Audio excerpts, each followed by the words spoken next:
Salam sejahtera. Terima kasih kerana bersama dengan saya di Nazilin Unity Channel. Pendedahan bekas Perdana Menteri yang ke-9, Ismail Sabri Yaakob, amat mengejutkan kita semua.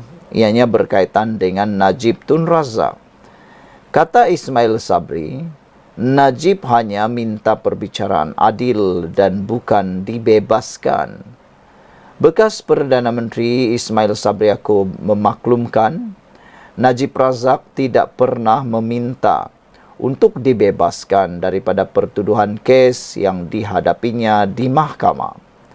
Bercakap dalam program podcast Keluar Sekejap yang dihoskan Khairi Jamaluddin dan Sahril Hamdan, bekas Naib Presiden UMNO itu berkata, Najib tidak pernah meminta bantuannya berhubung kes SRC internasional. Sebaliknya, kata Ismail Sabri, bekas Presiden UMNO itu hanya mahu perbicaraan adil diberikan kepadanya. Ramai orang luar tidak tahu bahawa Najib ketika jumpa saya, dia tidak minta dibebaskan. Dia hormat kepada mahkamah, katanya. Najib dipenjarakan selepas Mahkamah Persekutuan mengekalkan sabitan dan hukumannya ketika pentadbiran Ismail Sabri pada Ogos 2022 yang mencetuskan kemarahan penyokong bosku itu.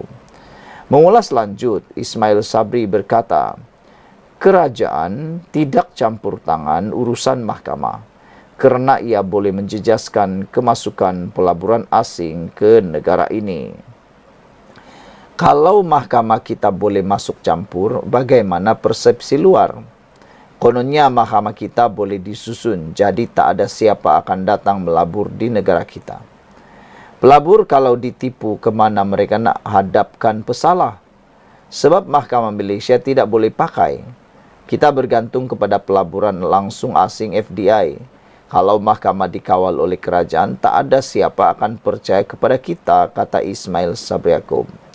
Bagi saya, dengan Najib, kita bagi perbicaraan yang adil. Orang kata saya masukkan dia dalam penjara. Tak betul. Itu keputusan Mahkamah Tinggi yang menentukan, katanya lagi. Mengakui bahawa Najib masih mendapat sokongan padu dalam UMNO, dia berkata, Ketua Penerangan Parti itu Azalina Uthman Said telah ditugaskan untuk mendapatkan pengampunan penuh untuknya daripada yang di-Pertuan Agong Sultan Ibrahim. Saya harap adalah kalangan daripada kita UMNO menghadap yang di-Pertuan Agong minta supaya addendum itu dibawa semula ke dalam mesyuarat lembaga pengampunan agar Najib boleh menjalani tahanan di rumah. Ataupun lembaga pengampunan diminta supaya Najib dapat pengampunan penuh daripada Agong. Kalau kes masih di Mahkamah Tinggi, dari Mahkamah Tinggi hingga peringkat seterusnya ada 9 hakim. Tak mudah, kata beliau. Saya harap boleh buat sesuatu. Saya juga harap kepimpinan terutama Azalina yang satu ketika dahulu begitu garang menghadap merayu kepada Agong, katanya lagi. Beberapa komen daripada netizen berkait isu ini ialah Purple Mouse kata, ahli-ahli UMNO pro Najib lupakanlah untuk pembebasan penuh. Move on lah. Dah nasib dia macam juga pemimpin-pemimpin lain, ada nasib tersendiri. Datuk Sri Anwar, Lim Kit Siang, Lim Guan Eng dan ramai lagi keluar masuk penjara. Tak tahu apa nasib abah kau, Sanusi dan lain-lain nanti, kata Purple Mouse. Tok Mudim kata, adakah perbicaraan yang berjalan sekarang tak adil? Adil untuk siapa sebenarnya yang dia nak, kata beliau. Apa pula pendapat kamu semua? Sekian dulu untuk kali ini. Jangan lupa tinggalkan komen Anda. Salam sejahtera. Ini satu kejutan paling besar berkait dengan kes Altan Tuya. Keluarga Altan Tuya file notis kebangkrutan. Ini jumlah Razak Baginda gagal bayar. Keluarga model Mongolia mendiang Altan Tuya Seribu memfailkan notis kebangkrutan terhadap Abdul Razak Baginda selepas penganalisis politik itu gagal membayar ganti rugi termasuk faedah lebih RM9.24 juta kepada keluarga berkenan seperti diputuskan Mahkamah Tinggi pada tahun 2022. Ibu bapa Altan Tuya, Dr. Saribu Sitev dan Altan Sig Sanja, serta cucu mereka, Munggun Sabgai, selaku pemiutang penghakiman memfailkan notis itu menerusi Tetuan Karpal Singh dan Ko di Mahkamah Tinggi Shah Alam pada 4 Julai terhadap Abdul Razak Baginda sebagai penghutang penghakiman.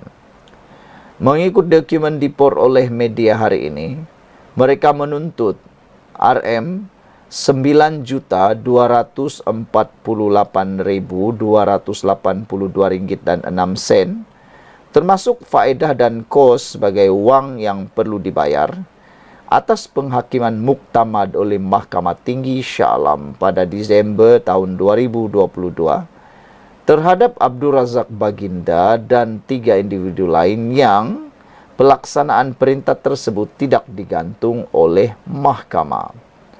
Pada 16 Disember 2022, Hakim Datuk Wazir Alam Maidin Emera yang kini Hakim Mahkamah Persekutuan membenarkan saman difailkan keluarga model berkenaan.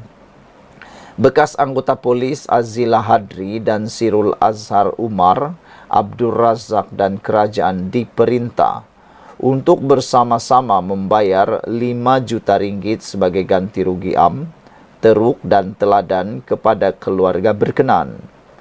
Hakim berkenan juga memberikan faedah 5% setahun daripada jumlah penghakiman dari tarikh pemfailan tuntutan mahkamah sehingga penyelesaian penuh atas kos dan juga kos guaman RM25,000. Sementara itu, Abdul Razak Baginda memfailkan permohonan pada 15 Ogos untuk mengenepikan notis kebangkrapan tersebut. Antara alasannya, beliau telah memfailkan rayuan bagi mencabar jumlah ganti rugi diputuskan Mahkamah Tinggi Shah Alam dalam saman terbabit. Notis kebangkrapan ini mengelirukan, tidak efektif, cacat dan salah di sisi undang-undang, kata beliau.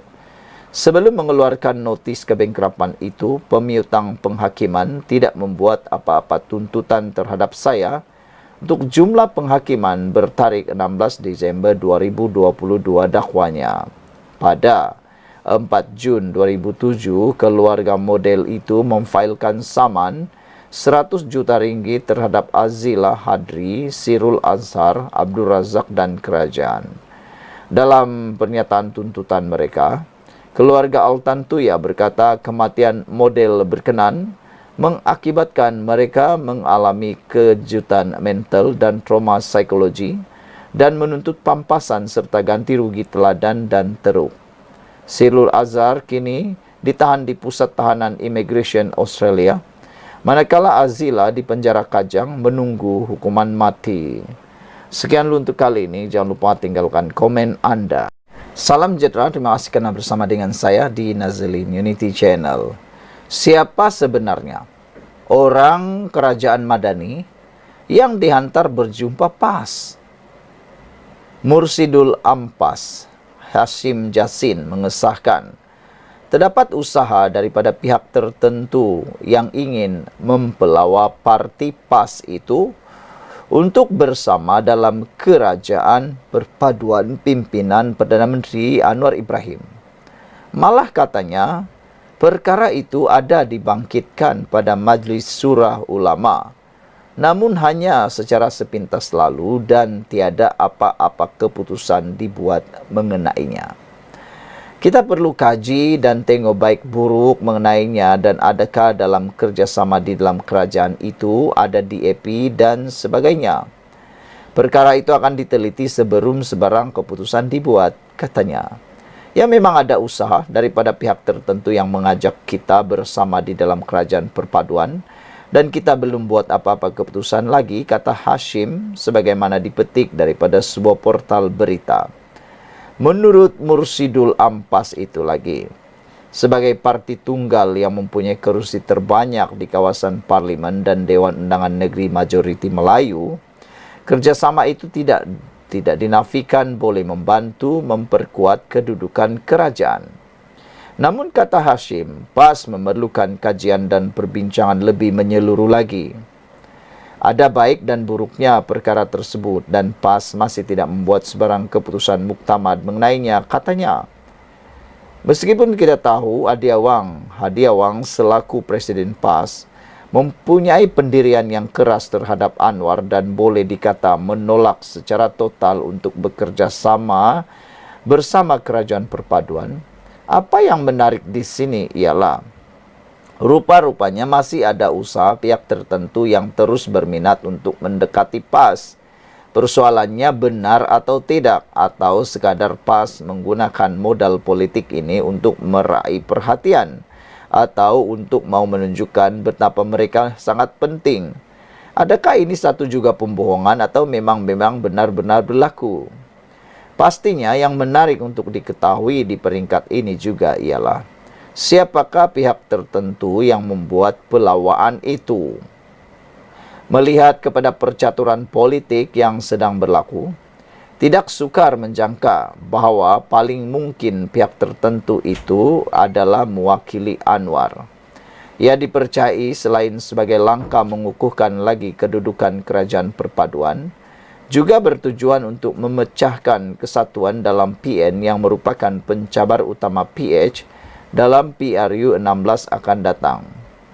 Di pihak UMNO, mereka tidak mungkin mahu mendekati PAS untuk membawa parti itu bersama-sama dalam kerajaan kerana ia dengan sendirinya boleh mengancam keistimewaan mereka dalam pegangan kuasa dan perebutan kasih sayang daripada Perdana Menteri.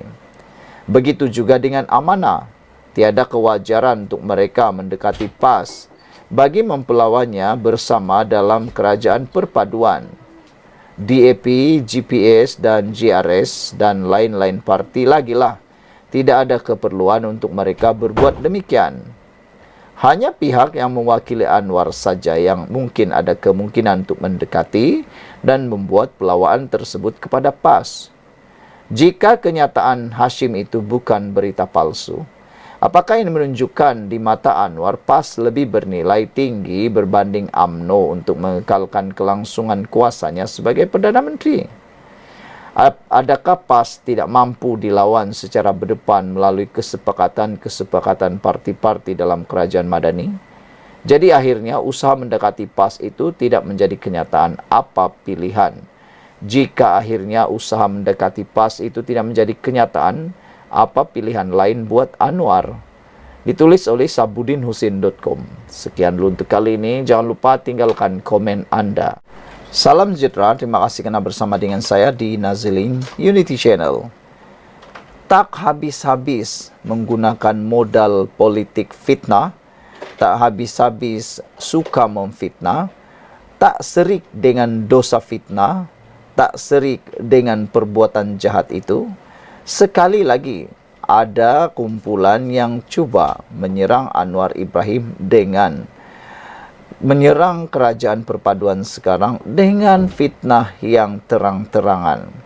Bayangkan kalau dibuat terus-menerus seperti ini, yang percaya dan turut menyebarkan fitnah itu, mereka turut termakan fitnah percuma, dosa besar yang percuma. Ramai ibu-ibu, bapa-bapa, paci-paci, nenek-nenek, maci-maci, orang-orang yang tak berapa menyiasat perkara-perkara tertentu yang disebarkan, cepat terpengaruh. Mereka cepat menyebar kepada orang perkara-perkara yang mereka suka. Walhal itu adalah perkara yang fitnah.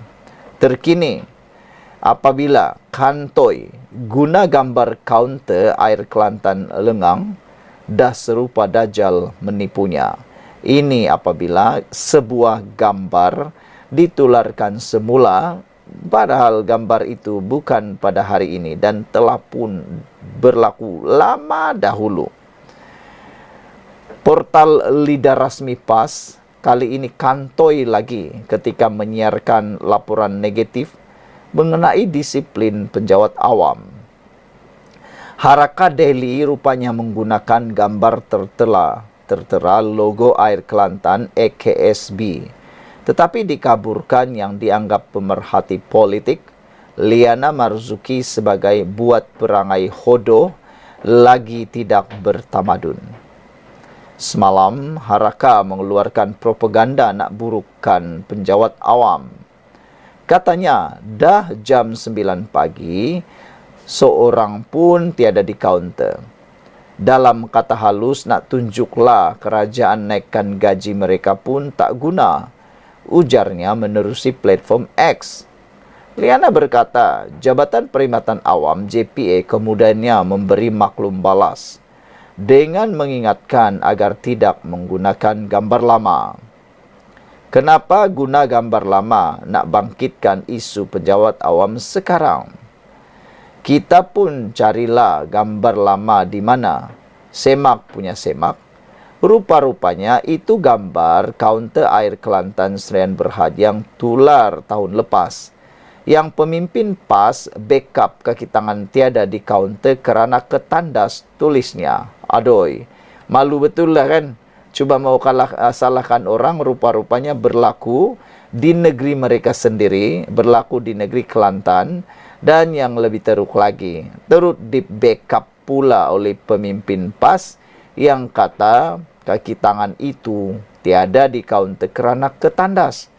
Jadi rupa-rupanya menjadi persoalan sekarang, Haraka Delhi yang mengeluarkan gambar itu tak periksa baik-baik kah? Betul-betul lah ini yang namanya tembak orang kena jari kaki sendiri. Menembak kaki sendiri. Sehubungan dengan itu, apabila gambar itu ditularkan, beliau berpendapat media rasmi PAS berkenan seperti Dajjal meminjam gelaran digunakan Presiden PAS Tan Sri Abdul Hadi Awang apabila mengaitkan kemenangan UMNO pada pilihan raya kecil PRK Dewan Undangan Negeri Dun Nenggiri lalu sebagai politik Dajjal. Haraka ni, ya Rabbi, dah serupa Dajjal juga menipunya, kata beliau. Dah lah guna gambar lama nak burukkan penjawat awam kita, dia pergi guna gambar kaunter negeri dia. Siap belekan nama air Kelantan. Memalukan. Malukan orang sendiri, sendiri pula yang kena malu. Ini betul-betul lah tak terror lah kan. Betul-betul lah tidak terror membuat sesuatu perkara. Tak tahulah nisit Dajjal terlebih cerdika atau jenis tak bertebing, kata Liana Marzuki. Yang penting korang tak payahlah baca Haraka lagi. Low class sangat dah ni, tulis Liana lagi. Saudara-saudara sekalian, apa yang menarik ialah terbuktilah gambar yang ditularkan itu adalah gambar di Kelantan sendiri. Jadi itulah orang pun mulalah geram kan. Cari salah orang gamen, guna gambar lama, JPA tegur Haraka dan injek bakar. Sekarang, siapa yang kena? Diri sendiri, malu diri sendiri. Sekian dulu untuk kali ini, jangan lupa tinggalkan komen Anda. Salam sejahtera, terima kasih kerana bersama dengan saya di Nazilin Unity Channel. PAS sekali lagi berbohong atas nama Imam Syafi'i untuk pertahan penyelewengan. Dipetik daripada Harapan Daily oleh Ahmad Mursi. Bila Ustaz PAS timbulkan kontroversi, mulalah disebar kata-kata palsu Imam Syafi'i yang tak ada sumber yang sah dan dijajah dalam ceramah di surau dan masjid. Ramai pula percaya tanpa soal. Apa yang disebarkan? Carilah ulama yang dibenci oleh orang kafir dan munafik dan jadikanlah dia ulama yang membimbingmu. Jauhilah ulama yang dekat dengan orang kafir dan munafik, kerana dia akan menyesatkanmu dan menjauhkanmu dari keredaan Allah, kata beliau. Asalnya, kata-kata palsu ini mula tersebar di Indonesia di awal wujudnya media sosial, sebelum sampai ke Malaysia melalui pihak-pihak yang mengejar kepentingan tertentu. Ulama sebenar diukur berdasarkan ilmu, akhlak dan takwa mereka. bukan semata-mata berdasarkan apa yang orang lain fikir tentang mereka, sama ada Islam atau bukan Islam. Kalau betul ulama yang benar mesti dibenci, atau mereka sengaja berusaha untuk dibenci oleh orang kafir, macam mana mereka nak berdakwah? Bukankah tugas utama ulama adalah menyebarkan dakwah, kata Mursi. Nabi Muhammad tunjukkan akhlak yang sangat mulia. Ramai yang tertarik kepada Islam hanya kerana contoh peribadi baginda.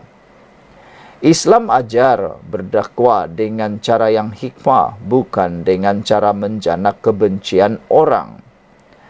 Kalau seseorang diangkat sebagai ulama tapi akhlaknya buruk, suka berbohong, mencarut, bersikap ekstrim, tak amanah, makan gaji buta atau suka melabel dan menghina, maka bukan hanya orang kafir, orang Islam pun patut benci sikap macam ini. Kebencian tak boleh jadi ukuran kebenaran. Kebenaran mesti diukur dengan panduan Al-Quran dan Sunnah. Ada yang dibenci oleh satu kelompok kerana pendapat mereka tak popular atau sebab mazhab berbeza. Tapi itu tak jadikan kebencian sebagai bukti mutlak seseorang ulama itu benar. Islam ajar untuk berbuat baik dan adil kepada semua, termasuk bukan Islam, terutama dalam masyarakat yang berbilang kaum. Allah berfirman, Allah tak melarang kamu berbuat baik dan berlaku adil terhadap orang-orang yang tak memerangi kamu kerana agama dan tak usir kamu dari tanah airmu. Sesungguhnya Allah suka kepada orang-orang yang berlaku adil.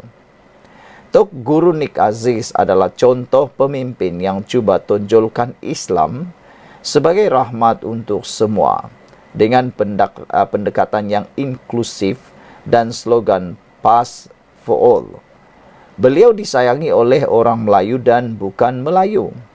Pendekatan inilah disambung oleh Parti Amanah. Di bawah kepimpinan Haji Hadi, PAS berubah jadi parti perkauman yang eksklusif dengan pendekatan yang bengis dan ekstrim. PAS dah tak lagi perjuangkan keadilan sosial yang luas seperti dulu. Sebab itulah, kata-kata palsu Imam Syafi'i ini dijadikan modal untuk pertahan fikrah PAS yang salah. Dipetik daripada Harapan Daily, ditulis oleh Ahmad Mursi. PAS berbohong atas nama Imam Syafi'i untuk pertahan penyelewengan. Sekian untuk kali ini, jangan lupa tinggalkan komen Anda. Salam sejahtera, terima kasih kerana bersama dengan saya di Nazilin Unity Channel. Persoalan paling besar untuk Muhyiddin dan kerajaan PN yang gagal dalam masa 22 bulan dahulu ialah kenapa semasa Muhyiddin Yassin, semasa Perikatan Nasional berkuasa, mereka tidak menghapuskan Akta Hasutan yang kini cuba dispin oleh Perikatan Nasional selepas Muhyiddin terkena Akta Hasutan itu sendiri. Dalam kenyataan-kenyataan akbar kemarin dan juga kenyataan-kenyataan pemimpin-pemimpin Perikatan Nasional, ada yang cuba mempersoalkan. Ada yang mengatakan Pakatan Harapan Kerajaan Madani Anwar Ibrahim sebagai hipokrit. Kerana kata mereka dulu kerajaan ataupun dulu Pakatan Harapan menentang habis-habisan Akta Hasutan. Tetapi mereka perlu tahu, yang mengenakan Akta Hasutan itu bukan Anwar Ibrahim, tapi mahkamah. Dan siasatan terhadap Muhyiddin bukan kerana kerajaan buat laporan, tapi Istana Pahang sendiri yang telah membuat laporan polis. Itulah sebabnya Muhyiddin terkena Akta Hasutan. Tak apalah, yang itu ceritanya mudah difahami. Yang ini lebih mudah difahami. Kalau betul Perikatan Nasional pun tak hipokrit, tak suka dengan Akta Hasutan, kenapa waktu mereka berkuasa dahulu, kalau mereka kata kenapa kerajaan perpaduan sekarang tidak hapuskan saja Akta Hasutan, tanya balik diri sendiri. Waktu Muhyiddin dan Perikatan Nasional berkuasa menjadi kerajaan, kenapa pula mereka tidak menghapuskan akta hasutan? Nak suruh orang hapuskan, kenapa sendiri tak buat? Itu persoalan yang perlu dijawab oleh Hamzah Zainuddin. Ahli Majlis Kerja Tertinggi UMNO, Datuk Dr. Muhammad Puad Zarkasi, mempersoalkan pemimpin bersatu. Mengapa mereka sepanjang menjadi kerajaan 17 bulan tidak pernah menghapuskan akta hasutan? Beliau menasihatkan Datuk Seri Hamzah Zainuddin agar tidak mendabik dada, mendakwa sepanjang Tan Sri Muhyiddin Yassin menjadi Perdana Menteri tidak pernah pun menggunakan akta hasutan. Beliau berkata, hendak 1000 daya, tidak hendak 1000 dali. Kerana 17 bulan itu sudah cukup untuk menghapuskan akta tersebut. Tidak payah dabik dada Muhyiddin tak guna akta hasutan.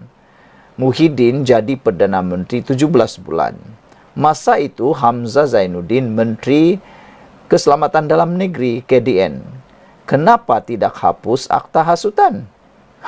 Itu persoalannya. Sudah kena, baru nak menghapus, buat apa lagi? Hendak 1000 daya, tidak hendak 1000 dali. 17 bulan cukup tidak cukup masakah? Kalau salah, denda RM5.000 atau penjara 3 tahun. Bukan 200 juta ringgit, katanya dalam satu hantaran di Facebook hari ini. Terdahulu, Majlis Pimpinan Tertinggi MPT Bersatu menyifatkan pendakwaan terhadap presiden mereka sebagai bermotif politik, terpilih dan berniat jahat. Aduh, yang ini memang ramai netizen yang tidak bersetuju. Pendakwaan terhadap Muhyiddin Yassin bukanlah terpilih, bukanlah bermotif politik, tidak juga bernifat jahat. Itu semua kerana ucapan Muhyiddin Yassin sendiri, yang mana dibuat laporan polis oleh pihak Istana Pahang. Itu yang perlu difahami. Bersatu melabel Perdana Menteri serta pemimpin Pakatan Harapan sebagai hipokrasi kerana dahulunya lantang menentang Akta Hasutan 1948 dan berjanji untuk menghapuskan akta yang dikatakan undang-undang zalim dalam manifesto PH sekiranya membentuk kerajaan selepas PRU ke-15. Ironinya, setelah menjadi kerajaan, mereka telah menggunakan Akta Hasutan 1948 berulang kali secara zalim untuk menekan dan menindas lawan politik, kata Hamzah Zainuddin. Susulan itu, Hamzah dibidas oleh Puad yang mempersoal mengapa Perikatan Nasional juga tidak buat perkara sama dengan memansuhkan akta tersebut ketika berkuasa. Puad juga berkata yang zalim adalah Muhyiddin kerana menyentuh kewibawaan yang di Pertuan Agong yang dianggapnya sebagai sangat menghasut. Hamzah Zainuddin dan Dr. Marzuki tuduh kerajaan zalim kerana guna akta hasutan mendakwa Muhyiddin. Zalim jangan dilihat dari segi akta. Zalim harus dilihat kepada fitnah dan pembohongan yang dia lakukan terhadap yang di Pertuan Agong 16. Dia bohong pasal 115 ahli parlimen. Amat menghasut, kata beliau. Sekian dulu untuk kali ini. Jangan lupa tinggalkan komen anda, tekan butang subscribe.